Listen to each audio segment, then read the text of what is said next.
I got some free products. Spray this Ricoh brand.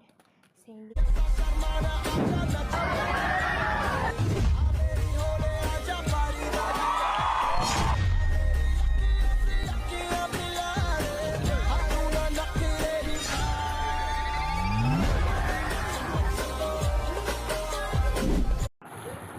তো সেরকম কোনো প্ল্যান ছিল না মেলাতে যাওয়ার, যে সাডেনলি প্ল্যান হয়েছিল। তো মেলা থেকে তো আমরা পায়েলদের বাড়িতে ফিরে গেছিলাম।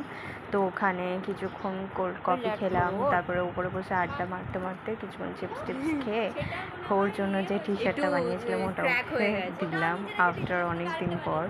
তো হ্যাঁ, তারপরে আইসক্রিম ফাইসক্রিম খেয়ে লাস্টে কটা পেক দিয়ে এন্ড করছি। চলো, তারপরে বাড়ি চলে এসেছিলাম রাতে।